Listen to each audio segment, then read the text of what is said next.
This is Unexpected with Hannah Love. In this podcast, you will gain a new perspective of how God loves you enough to call you to things that you couldn't have imagined for yourself.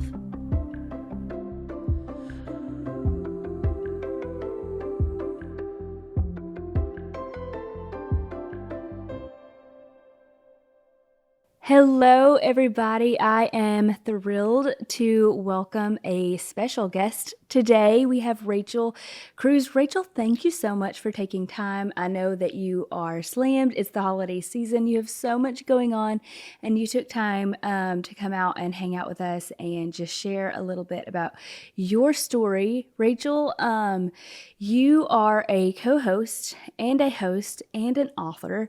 You've done all the things. You're a mother of three, and you are a financial consultant.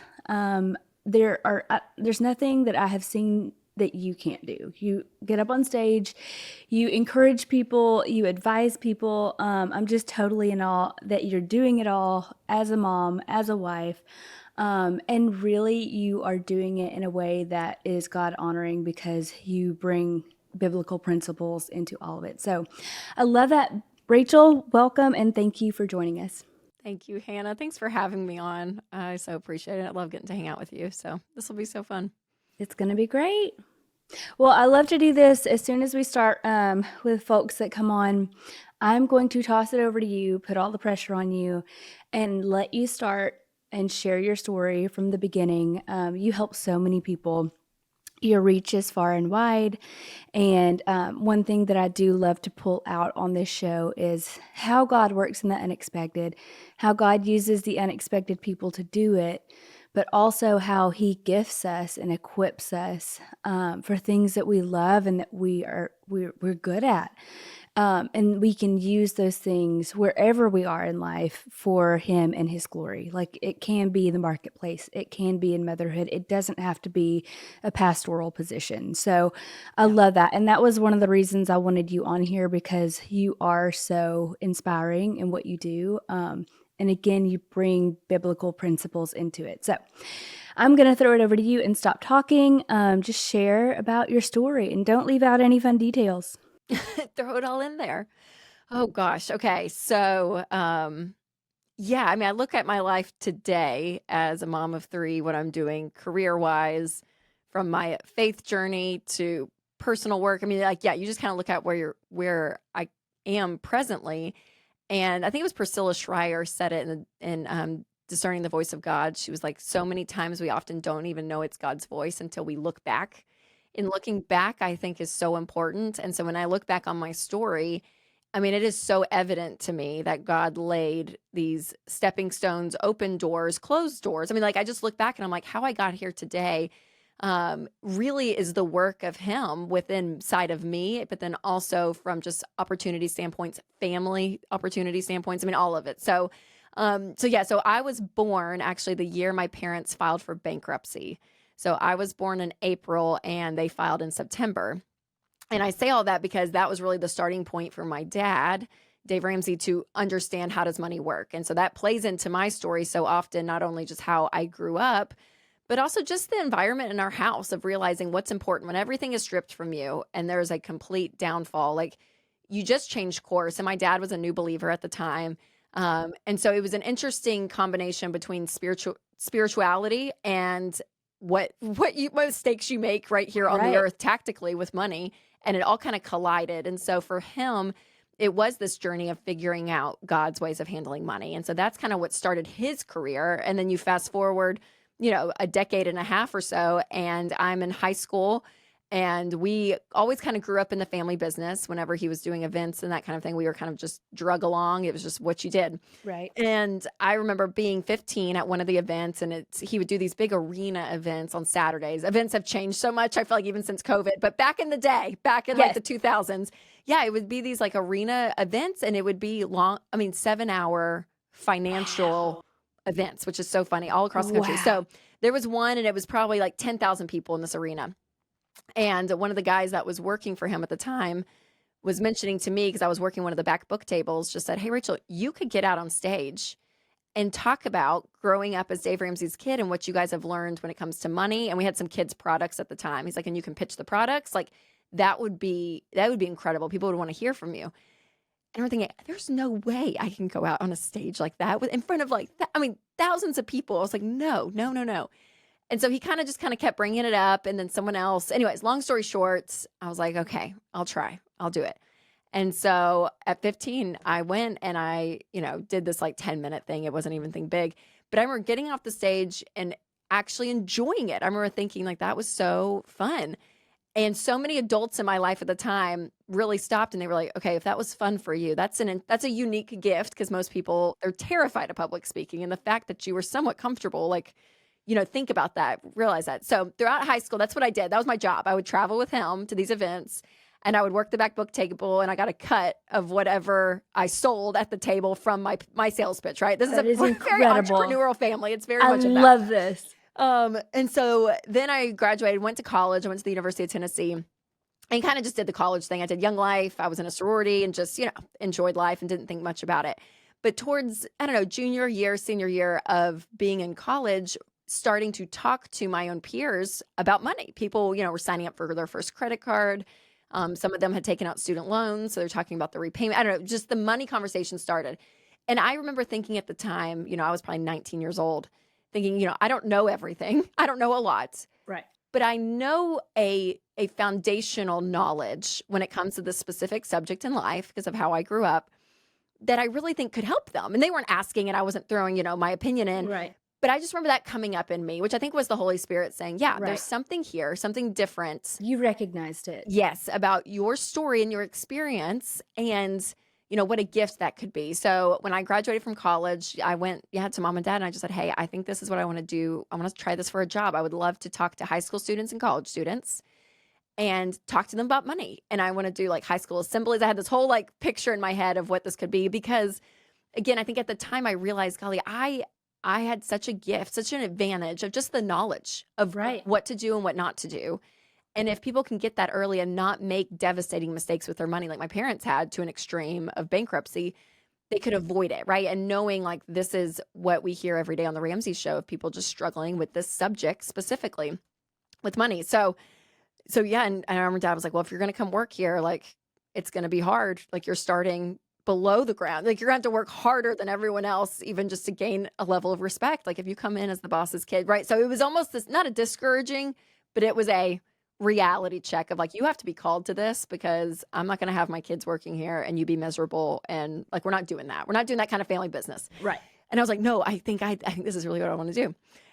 So that was 15 years ago, which is crazy. So now, I'm married, I have 3 kids. And so my message has really grown with me in the financial space, just being a mom and being at Costco and realizing how much everything costs, right? I'm just in the grind of it. And so with that, my messaging has changed, but that's kind of where, I'm placed today, if you will, from a career standpoint. But it is amazing how God orchestrates, how he works, and how he steps in. And even moments in my 20s where I'm like, I remember realizing I'm not a balding 60-year-old man. Like I'm not my dad, right? So like, what do I have to say that is different and that can still connect with people? And, and there's something about the struggle too, Hannah, and my life in no way has been perfect. We've had hard parenting seasons. We've had difficulties in marriage. It is the normal life that we run, but it's those moments of the struggle that I think people really connect with.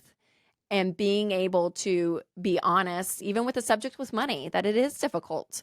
With comparison, it is difficult when it looks like, oh my gosh, am I buying something to fulfill something in me that I see and it's like, oh, I don't like that, right? Whatever it is. So even understanding myself in that, I think has helped, not just from a majorly a work standpoint, but also a personal standpoint that there's, I don't know, something beautiful in that. And the older I get, the more comfortable I think I am in kind of the struggle. But it's funny to look back that it all started with the struggle. It started with this desperation of bankruptcy the year I was born. One of the first episodes I did years ago was about the brokenness and how like the best people, like that's where like the God shines through the cracks of broken people. And it's in those places where we are refined. I was reading in Peter this morning, and it's like that was the first thing that jumped out. It's just that refining and that brokenness is where his glory shines through. But how wise of you to recognize some of those things in you. And I want to say it probably has a lot to do with your parents and their stewardship over their children. And that's something that Shay and I talk about all the time is like, we are actually just stewards of our children. Like God gave us our children and we are now stewarding them and their gifts. And we're trying to call out the things that God would want us to call out because none of it's ours, right? Even our kids are not ours. That's right. So I love that your parents stewarded you in such a way that you were able to recognize things and that you had that freedom to do it. And I also love, I read a little about you on the site, and you consider yourself a free spirit. Oh, yeah. Yeah. And I love that because as much as you consider yourself a free spirit, you are also disciplined enough and you have lived enough and you have enough experience. I mean, I can't imagine you graduating college and you already had all these years of experience on a stage in front of thousands of people.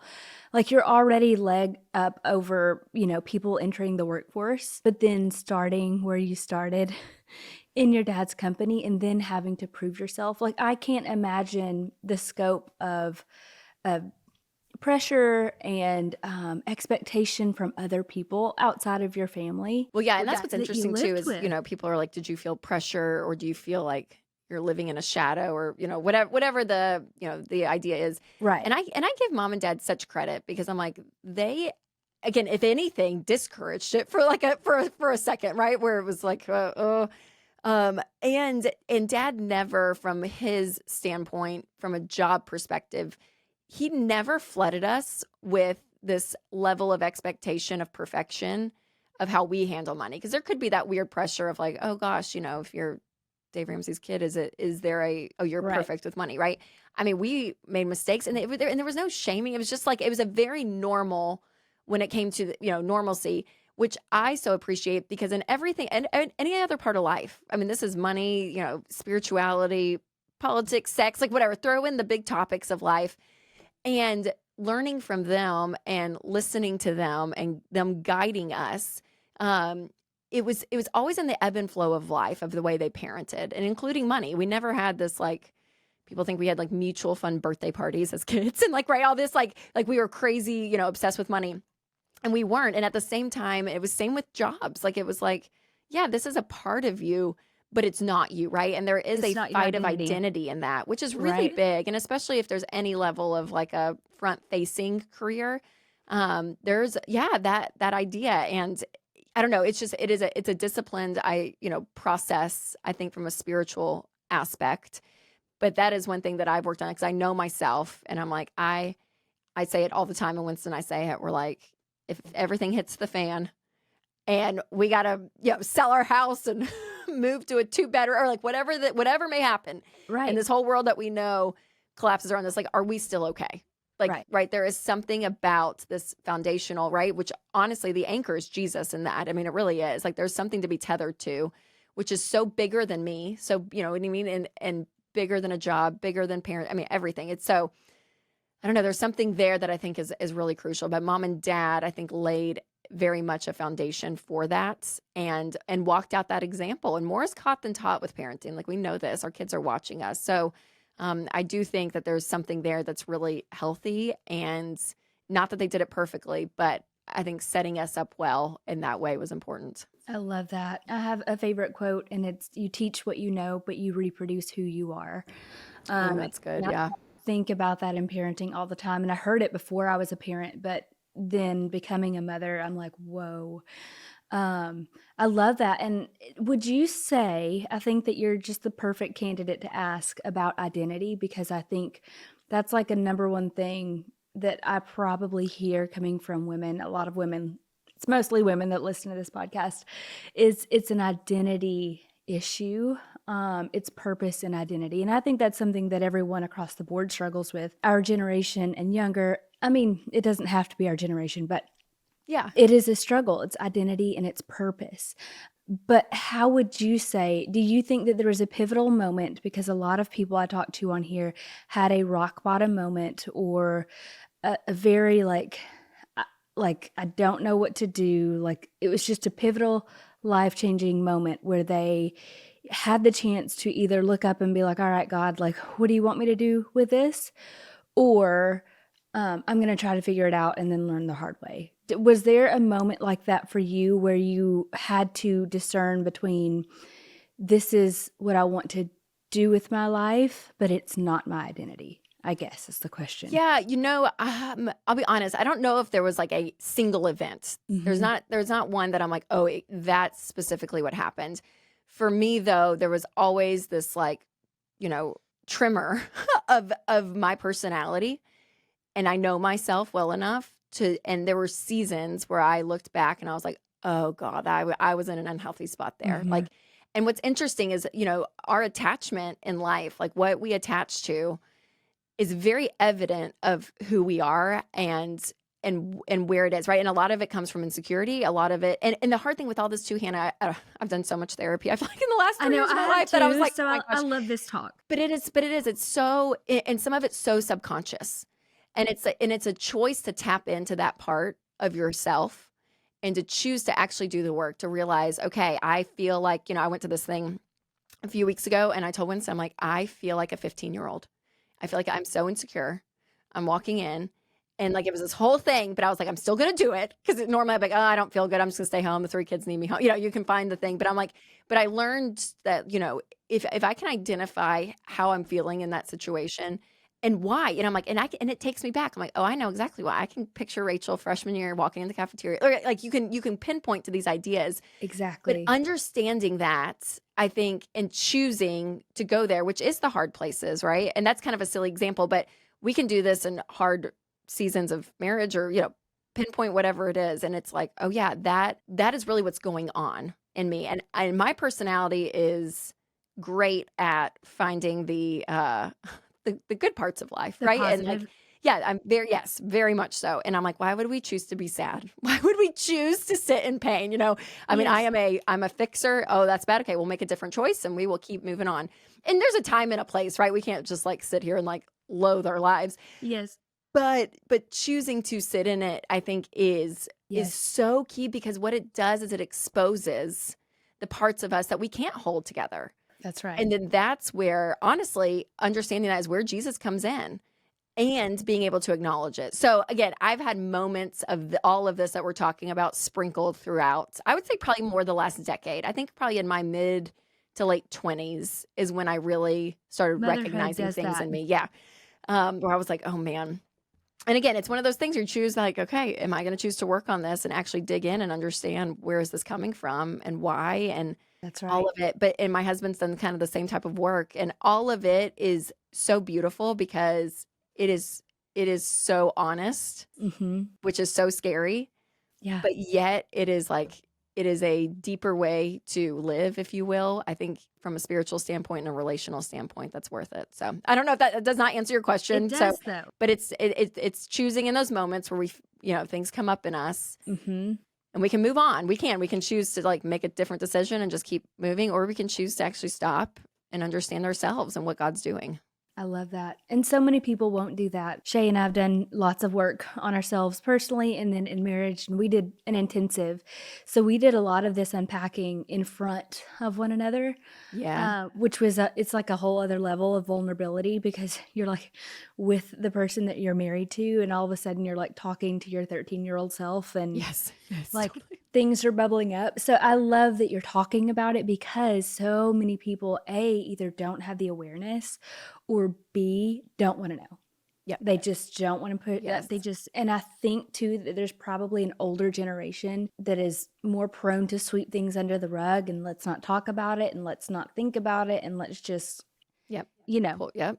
let's Totally. just not. Move on. And Hmm. and I think especially being like you are in a position of spotlight, you're in a position, you're platformed, you have a lot of eyes on you, you have a lot of impact where you are.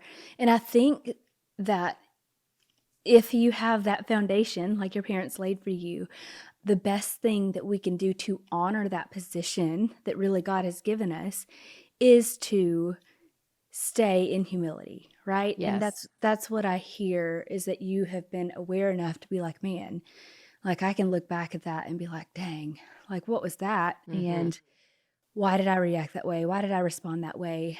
And like, how can I do things differently moving Yeah. forward? And what's fascinating too, Hannah, is, my line of work when I talk about money and we talk about, everything from budgeting and spending to investing in the housing market, right? It's kind of all over the map. But personal finance, I mean, it is 80% behavior. It's 20% head knowledge. So in my job and in my work, when we're talking to people, it is the person on the other side of that money that is choosing what to do with it. Mm-hmm. And as you start unpacking with people, and I host the Ramsey Show, and so it's a caller driven show. So we get calls, from everywhere, all walks of life, all different people. And the moment you start talking to people, you can start to grasp. I mean, sometimes it's a quick, like tactical call, All but a so hundred. much of it, Hannah, so much of it is it's our stuff coming out. I mean, it is. And it comes out in our parenting and in our marriage, but Yes. also with our money. And when we can start to acknowledge, okay, those are the places I'm seeking. This habit has been formed to probably maybe protect myself in a certain way, right? Whatever it is. And even how it flows with money is so fascinating. And I do think the work, that, chose to do, God revealed of like, oh my gosh, look at all this. Choosing to step into it as well, I think has helped me do better at my job to get to the heart of the person, because so much of how we handle money, it comes out of not only our childhoods and how we were brought up, but it Right. comes out of our tendencies and our personality. And if we don't know these things about ourselves, it starts to damage parts of our life. And so it is fascinating when you start to, talk to people and ask just a couple of questions, right? That kind Yeah, of get just a underneath the few. surface of the why. And so many people call with marriage issues with money. And you start to ask questions, you're like, no, this is not a money issue. This is a marriage issue, right? And so it's an interesting tool to have, to be able to use for good, right? Because I'm like, I want people to get to the root of these parts of their lives, because in turn, and when those things can heal, then it is a more productive life in all these other places. I love that. And I have to confess that I could watch reels of y'all all day long of people calling in, because it's almost like it's a counseling session, and not in like a financial regard. It's like Yes. I'm listening to these people and I'm watching you and I'm like, oh, she's spot on, because this has nothing to do. My counselor said one time, I said something about cleaning and she was like, why do you think you do that? And it's a control issue. Yeah. Or shopping, it's the one area that you feel that you have control over is what you spend your money on, Yes. or cleaning your house. It's like it's a control issue. And something recently that came up, probably on the algorithm, but it was so good. And it said, control is the opposite of faith. And I Mm. was like, that's good too, Yes. because if we are clinging so desperately to any measure of control that we have over anything, over our marriage, over our finances, over our children, like Yep. whatever it is, that is the opposite of faith, versus living with, open hands, if you Yeah. will. And that's something that my husband says all the time. But I love that. I love that you are not just ministering to people's finances, you're ministering to the heart of the issue behind, some of the financial Yeah, struggles that totally. people find themselves in. Yeah. No, and it is so true. And I think, part of understanding that control, and, because the result then, or the outcome, we feel like is up to us, right? And that's the other part, right? With parenting, like this is like magnified 1,000% with us, where it's like, oh my gosh. I mean, and I have these moments like at Target, right? And they're all freaking out and people are staring and it's like, we got to get out of here, because I look like a bad mom. I look like I can't control my kids. So obviously I'm not doing a good job as a mom. And what are they thinking about me? Right? It's like this crazy cycle, right? And again, I could put that in any part of life, but also with the money side. I mean, it is wild what we can create an environment where, yes, we do, swipe a card or we do exchange money, right? We have a level of control of things that, okay, I'm going to choose to be disciplined in certain areas. But what happens is that facade, I think, and for so many today, it is this like, what does my life look like? And money's the tool that is kind of that bridge, if you will, to a life that we want. And so, talking to people with like a lot of debt, a lot of living so beyond their means.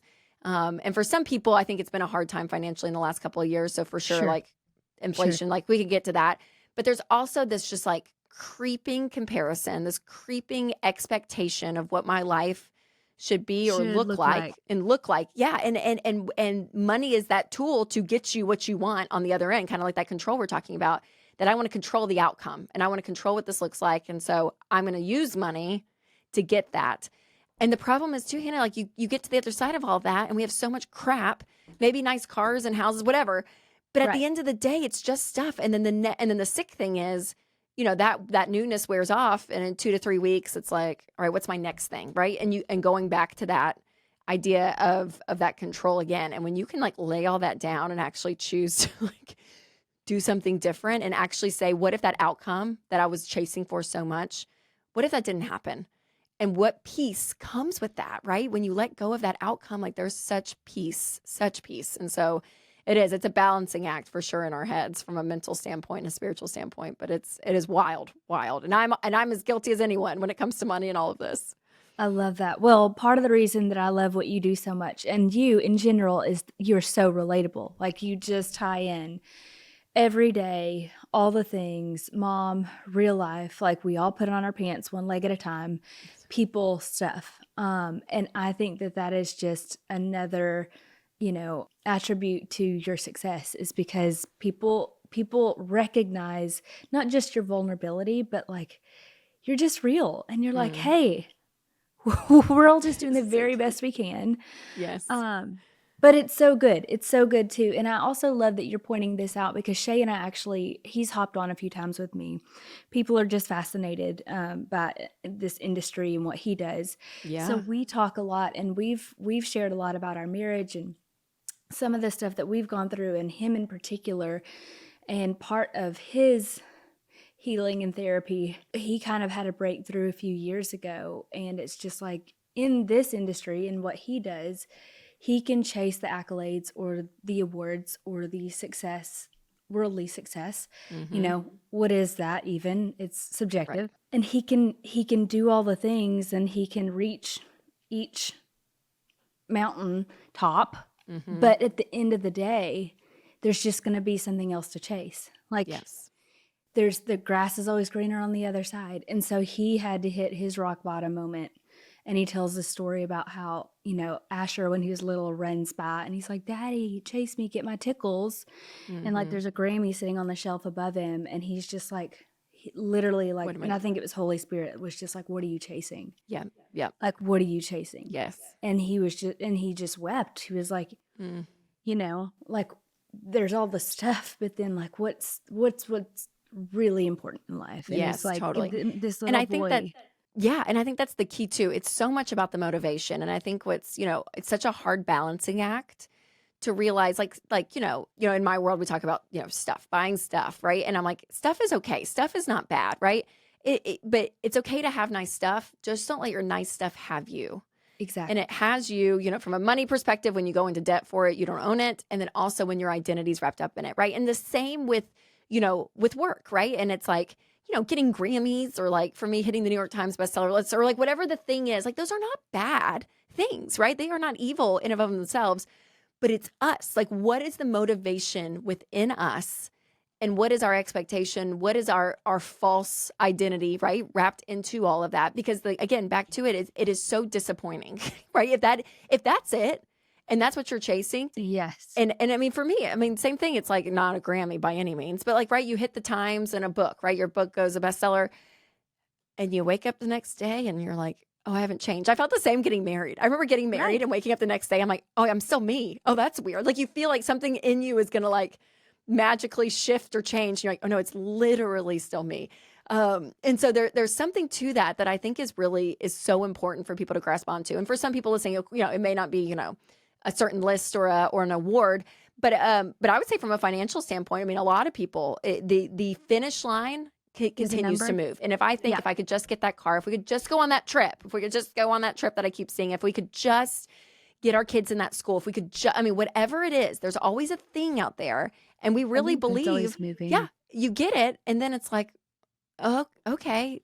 So then what's next? Right. And that's the problem of like, have goals, strive for big things. I'm all about that. I think that is great, but it is all in the motivation of the why and the expectation of understanding, like, truly that thing is not going to fulfill you. It's not.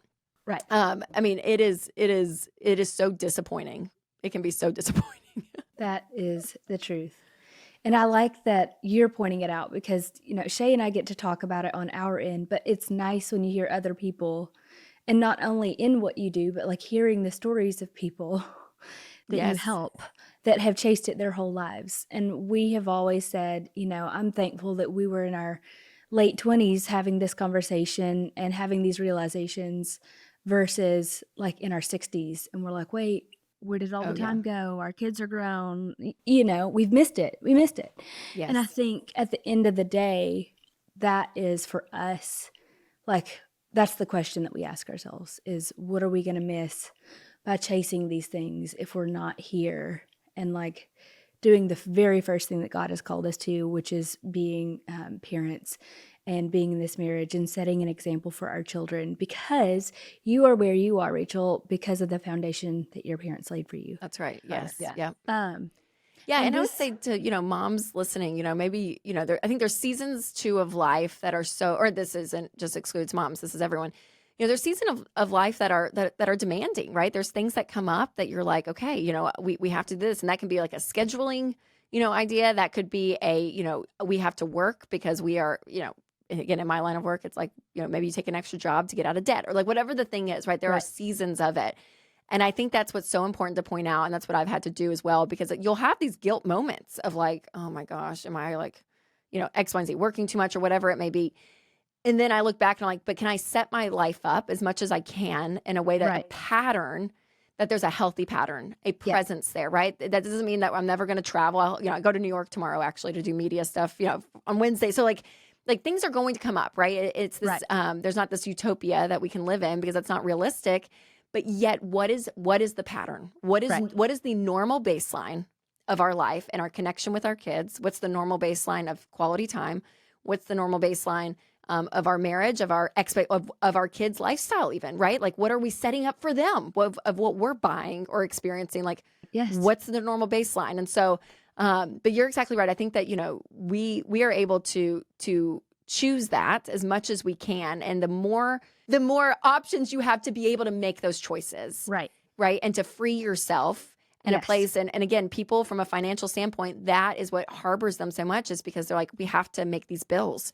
I have to stay in this job that I hate because we have 2 car payments and we have credit card bills and we have a mortgage that's 40% of our take home pay. Like it has just gotten people up to their eyeballs, this like Right. amount of stress. And that's where money, I think, starts to control you, and it Right. becomes the idol. It becomes the thing that you're only looking to because you're not free in that way. And so setting yourself up financially to be able to say, yeah, maybe you're not bringing in millions of dollars. I'm not saying that, but it is amazing when you don't have debt and you have an emergency fund, Mhm. you're able to breathe and actually make different choices. Maybe you're in a demanding job that you're like, I feel exhausted. Mhm. And maybe you put yourself in a position from a lifestyle perspective and a financial perspective that you make choices that are sacrificial, but it sets you up to have options to be able to say, okay, how do I want the pattern of my life overall to look, right? Right. And again, it is such a balance. Like, we want all these things, but being able, I think that's the key point, is looking back and being like, okay, I chased and I made decisions from a healthy place, not out of a place that I'm looking to falsely fulfill me in some way. That reminds me of something a while back about seasons, which the Bible is full of seasons. That's how God talks to his people. It's in the planting and in the growing and in the pruning. Like there's a season for everything in life. And there's a purpose behind it, but there can also be cycles. And I did an episode on cycles versus seasons once, but the basis of it is essentially, in a season, it's a natural time span, and there Yes. will be an end, and it will come back around and it will look different, but there's an end to it and it's natural. Whereas a cycle is something really that we are choosing to That's stay good, in, yeah. right? And so if money is the thing that is controlling you, or finances, then that becomes a cycle that you can't get yourself out of unless you are making choices to set yourself up to get out. That's great. Yes. Yes. I mean, that is so true. And even when I was pregnant with my third, I chose to step back from work a lot because I was like, I have 2 babies at home. I'm about to have another one. And like, I I want to be home. It's kind of this conversation we're having. And again, I know I'm very aware that most people don't have this flexibility or the ability to step back from their job, right? But that was a season. And I talked to so many women, a few women that I know that kind of are in the similar line of work-ish, and all of them who were moms that had teenagers. Mm-hmm. They were like, Rachel, it's so crazy how women feel like that there's not an off ramp, right? We feel like we're in a cycle, and it's like you have to just keep running. If you're in some Right. demanding career and you want to, keep going, it's like Right. you can't stop because You can't someone else stop. is going to pass You'll lose you. And momentum Hannah and and I let it all go. I was like, I'm done. And I kept some things going, but I pulled back a ton, and other people were passing me, from a quote unquote success, like the podcast or a book or something. I'm like, people kept growing and I wasn't as much in that season.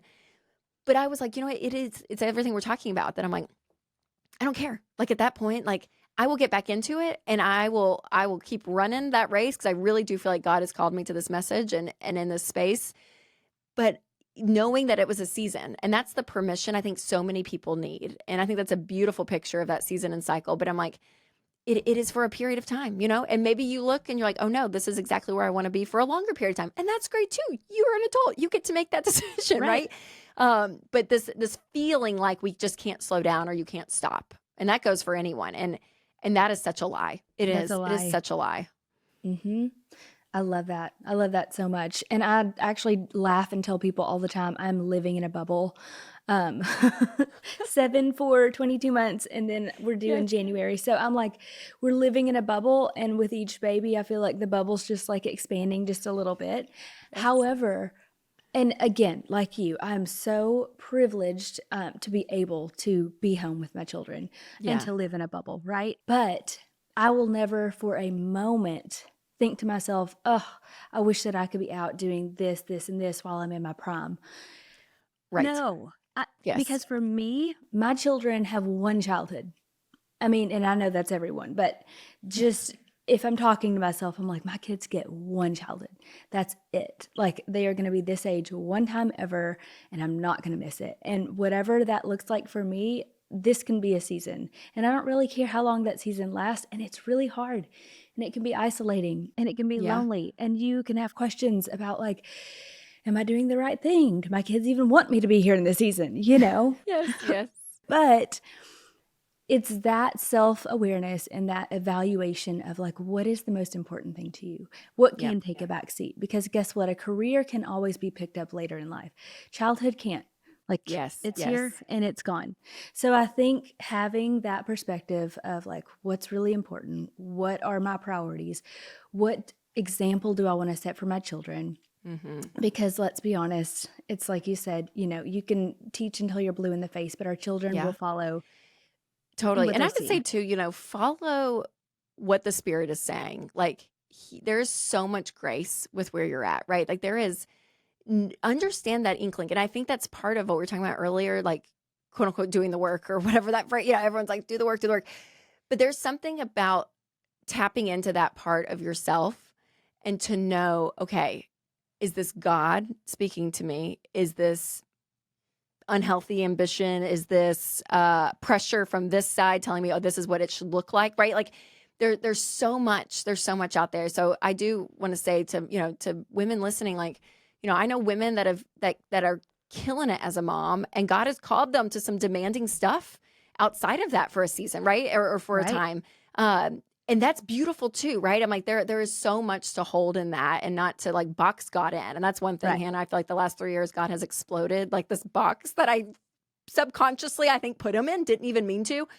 But I was like, oh my gosh, he is so much bigger than we give him credit for. And his grace is so sufficient. When scripture says that, I believe that. So like, if you're in a season that, you feel like you are exactly where you need to be and you're just living that, enjoy that. Thank God that you've been in that, right? But if you're in a place that you're like, oh my gosh, I know that this decision probably needs to be made, or I'm feeling pressure over here, like continue to lean in. I mean, honestly, because there is something there, and your season's going to look different than another woman's. Yes. And that's another comparison thing I had to break, that I'm like, there is no perfect formula to all of this. We are created so uniquely, so beautifully. Our stories and the way God uses us is so, so unique. And so trust in that as well, but man, as women, I'm like, we have so much to try. Like there's so So much. much. Yes. But continue to discern that and be in prayer in that. Cause I think the Holy Spirit he does a work and he will guide Absolutely. and lead to where you are uniquely supposed to be in a Exactly. season. I love that you pulled that out because you're so right. And I've started doing the practice over the last few years of listening prayers and just being like, okay, God, like, what do you say about this? Or what do you want from me? And it's Yes. really just a practice of sitting still and quiet enough to turn down the volume of everything else, the expectations of the world, the expectations of people. Is this me, or is this Holy Spirit prompting me to go and do this thing that's out of my comfort zone, or Right. to make a Yes. different choice?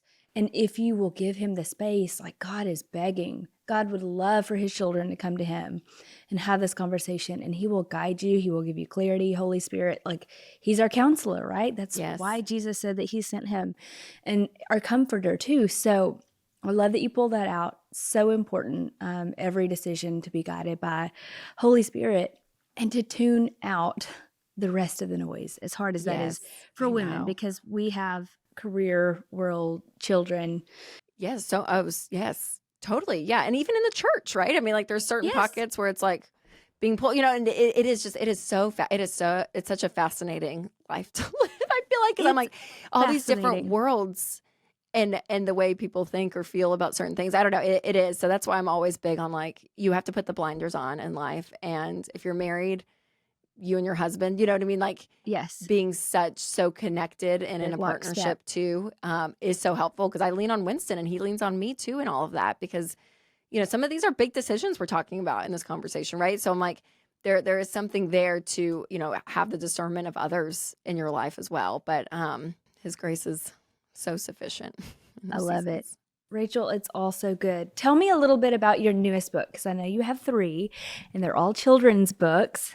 And I Yes. love this. So tell me about your Thank you. newest. Yes, so I'm glad when I can share is the newest out. All the books I've written are for like adults, I feel like in life. Yes. And after having three kids, I was like, man, we do so many bedtime stories, and the stories and the books that I love to read, especially when they were little, were books at the end where I got something out of it. Like there's a couple that I'm like, they're just so sweet. They like make you cry. We're like, oh my gosh, Max I needed that Lucado every message. time. Yes, I'm like, I just needed that message. And so I just thought, there's these topics about money that aren't tactical, but it's really about the heart. And contentment, gratitude, and generosity were the three big topics that I wanted to create a sweet kids book that it rhymes and it's short. So you're welcome, parents.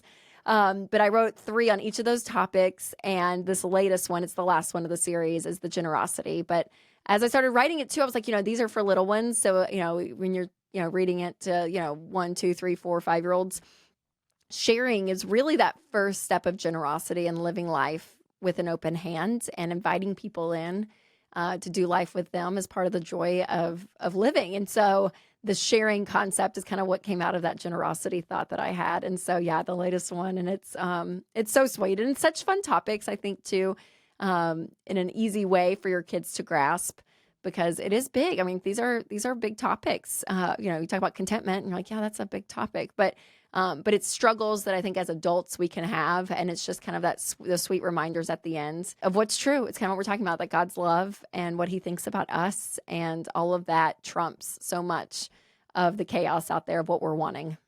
I love that. That is so sweet. And it's sweet that you get to share it with your kids. It's work that you get to bring home, if you will. Yes. That is so sweet. One of the reasons when I thought about having you on is I did want to pick your brain about kids and raising kids with a healthy relationship to money. And I know that you get asked stuff like this all the time, but I have a fun story to share.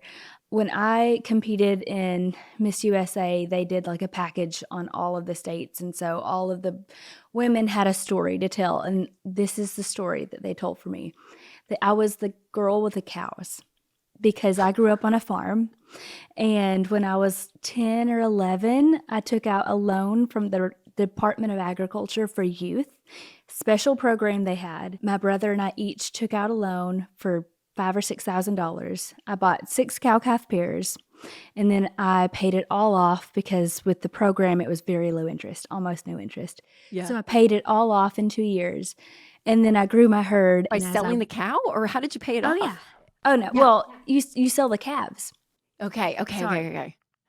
Cow-calf pairs. And this is another thing I had to explain. I was like, "The girl with the cows," and I was like, "You buy a mama and a baby calf, essentially, cow-calf Yes. pairs. You buy them in a pair. And then when the calf is old enough, you sell the calf and you keep the mama, and then they keep having babies." Anyway, and I loved it because I loved to save my money. And so I paid it all off in a couple of years plus interest. And then by the time I got to college, mom was like, "I don't want you to work. I want you to focus on school." Yeah, sure. And at least my, first couple of years, I worked through the rest of college. But I had cattle money that I had saved. And every year when it would come time to like sell a couple of calves, I bought all my books and used that money and scholarship to put myself through school. And Good for so you, Hannah. That's I think amazing. I think it's just a fun story, but it's also like a unique way that my parents like helped my brother and I like develop these skills, Yes, I guess, totally. financially. And I know that we're not all like living in the country or on farms or, can buy Go cattle. get a cow. But I just thought that that was like a fun example and a really, really great way that my parents at a young age taught us Yes. how to handle our own money. And I worked in the hayfields every summer. I did all the things that farm kids do and, made money. I picked up walnuts. My favorite thing was entering stuff in the county fair because for every ribbon you got like 25 cents. I mean, We're doing it like all. a Little little entrepreneur. It's entrepreneur. unbelievable.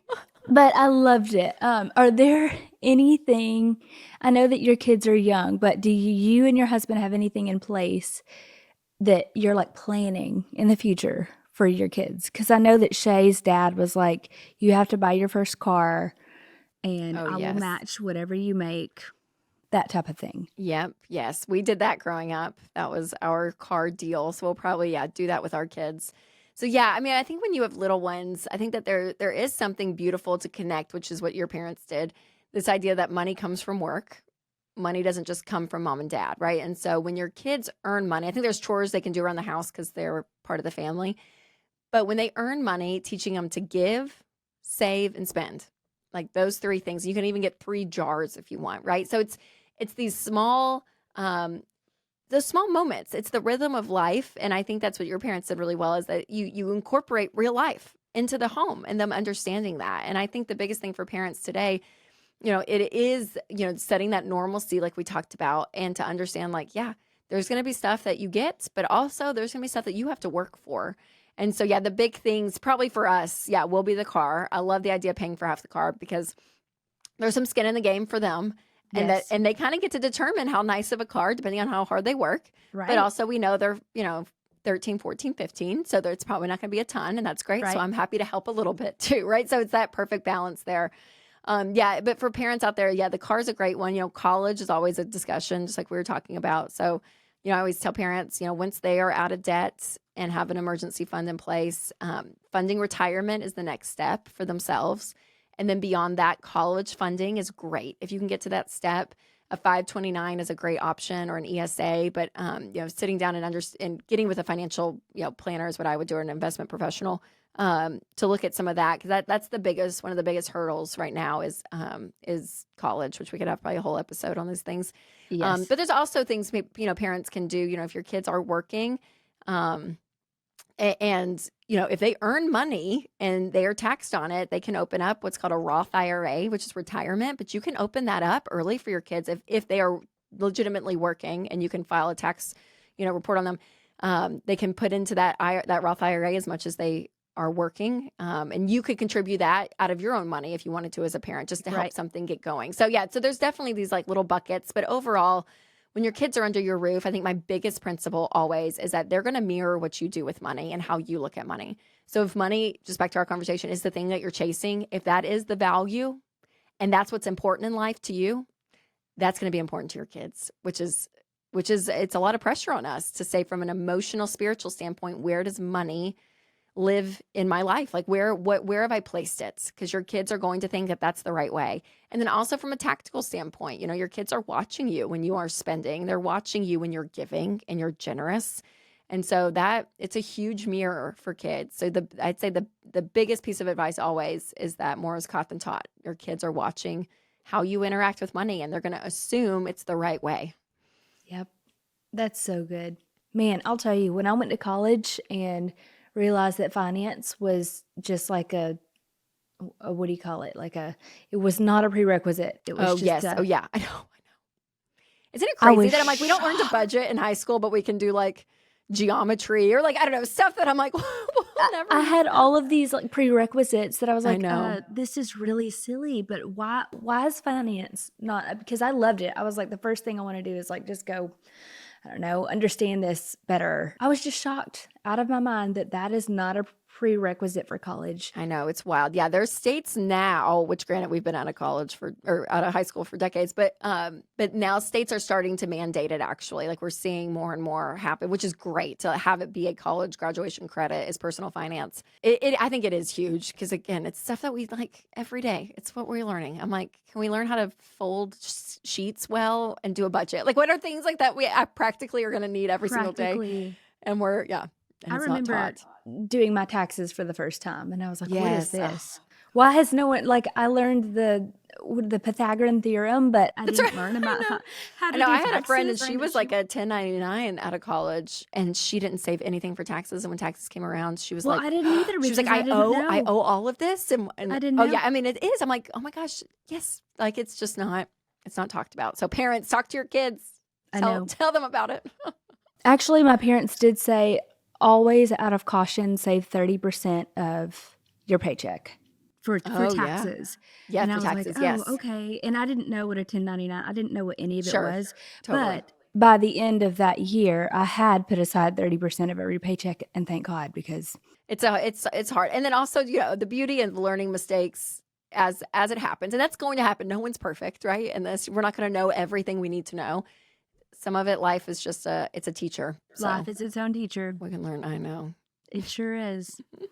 Okay, one last question, and this is just so out in left field. I just totally want your opinion on it. Yes. My husband and I go back and forth on this because I think that we have probably gone down too many rabbit holes. And I'm like, if the boys don't want to go to college, I'm fine with that. If they would rather do a trade school or something that is like a learned like trade or skill, and that's something they want to pursue, let's do that instead. Because again, we've gone down so many rabbit trails, and I'm like, I know. And that's college is such an interesting discussion because it's so different. Well, number one, and there's I mean, I won't get on a rant here just a little bit, but I'm like, there's no cap with tuition. So schools will charge whatever they want. And because of student loans and Sally Mae, the government will give these 18-year-olds whatever they're asking for, basically. So it's like there's no accountability in it. So it's just it has gotten completely out of control. So the biggest thing is, I think education's important. I think, that continuing to learn is important. So if that's through a traditional 4-year school, that's great. So if that's the case, though, you have to be smart about it because the ROI has to be in effect for what you're getting. So I talk to people, Hannah, and this isn't to shame people. It's just the reality. People take out $200,000 in loans to go to some private school in Indiana for an undergrad degree in psychology, and that's it. And you're like, that doesn't ROI. Like we have to be smart about education, right? So we're staying in state. If like our kids, this was my rule going to college, and I think I'm gonna apply it to my kids. I'm like, you got to stay in state. You take in-state tuition. You could even do a community college for the first year or two. But like we're gonna make smart decisions with our money of what you're paying and what you're getting out. And that's the problem is they're not associating. They're just doing whatever they want. Right. So that's number one. Number two, the trades and doing something that is so different than the traditional 4-year is skyrocketing. We are seeing this constantly. And so it 100% could be a path. I mean, and actually when our kids get to be that age, maybe even a bigger path than back to a traditional school, right? The pendulum may swing. So with the 529 specifically, like we were talking about for college funding, they passed a bill, I don't know, probably 2 or 3 years ago, which is great that you can actually transfer money in a 529 up to $35,000 to a Roth IRA, which is a retirement account we're talking about, in the beneficiary's name. So the money won't all be stuck in there. You can actually transfer it to your kid's name through a Roth IRA, which is amazing. It has to be open for 15 years in order to do that.